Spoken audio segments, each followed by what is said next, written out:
ত্রিশাল ময়মনসিংহ জেলার একটি ঐতিহাসিক ও সাংস্কৃতিকভাবে গুরুত্বপূর্ণ অঞ্চল। ত্রিশাল নামের নামকরণ নিয়ে দুটি প্রধান মত প্রচলিত রয়েছে। একটি মতে প্রাচীনকালে এই অঞ্চলে ত্রিশূলধারী একজন তান্ত্রিক বা মহাপুরুষের আগমন ঘটেছিল। তার ত্রিশূল থেকেই নাকি এই এলাকার নামকরণ হয় ত্রিশাল।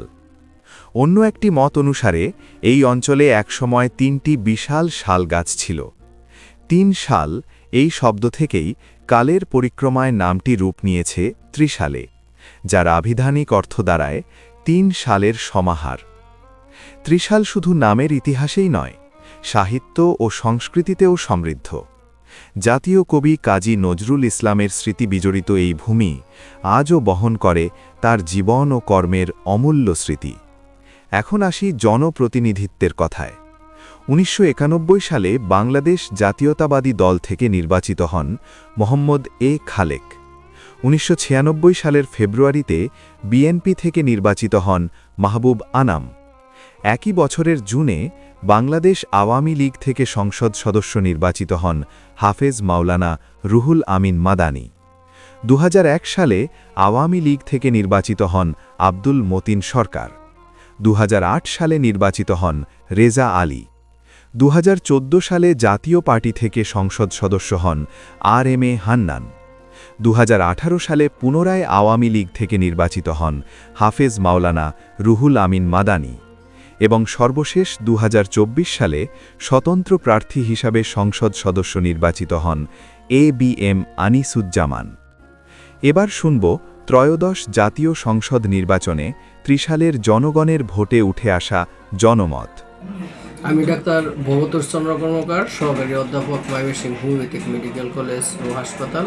পাশাপাশি আমি একটু চিকিৎসার সাথেও জড়িত আছি। আমার জন্মস্থানেই আমি আমার এলাকার লোকদের চিকিৎসা দিয়ে থাকি, এই আমার পরিচয়।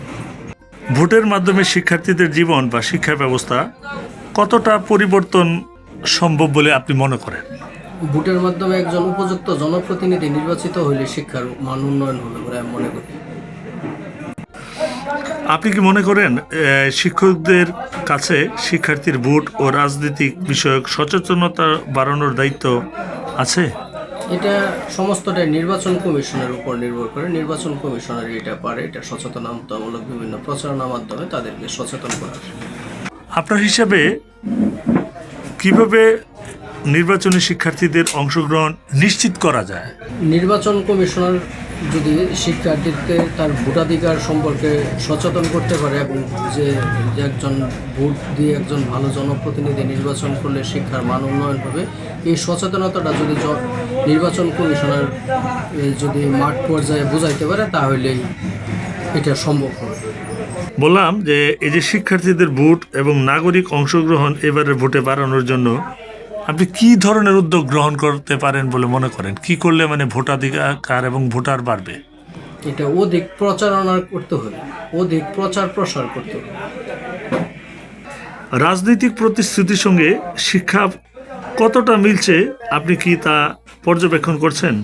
জনপ্রতিনিধিগণ তাদের নির্বাচনী ইশতেহারে বিভিন্ন প্রতিশ্রুতি দেয় সত্য, তবে প্রতিশ্রুতির সাথে বাস্তবে কিছু অমিলও থাকে। তবে আমি আশা করি যাতে এই প্রতিশ্রুতির সাথে তাদের বাস্তবতা যাতে মিল থাকে। নির্বাচনে আপনি আইন শৃঙ্খলা বাহিনীর কেমন ভূমিকা আপনি আশা করেন?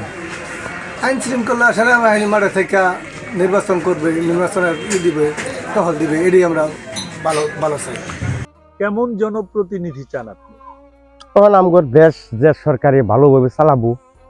এখন আমলিগ আসলে আমলিগ তখন বর্তমানে নাই, এখানে জামাতি আর বিএনপি। তখন ভোট দিব আমরা জায়গার জনমত বেশি দেখুন, হেমহি আমগর দিয়ে জানাবো। তখন তো জামাতির ভোট আছে, কিন্তু দৃষ্টিতে দেখা যায় যে বিএনপি পাবো ভোট এবছর।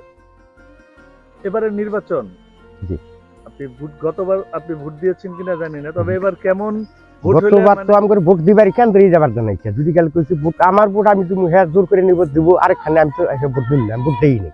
তুমি কারে ভোট আমি আমার ভোট আমি আমার দিবার দিব না, আপনি কবা এখান দিবার আমি দিম না, তো ভোট দিই নাই। এবারের নির্বাচন কেমন হইলে মনে হয় ভালো নির্বাচন হবে? যদি ভালো হয় সুস্থভাবে আমরা ভোট দিব।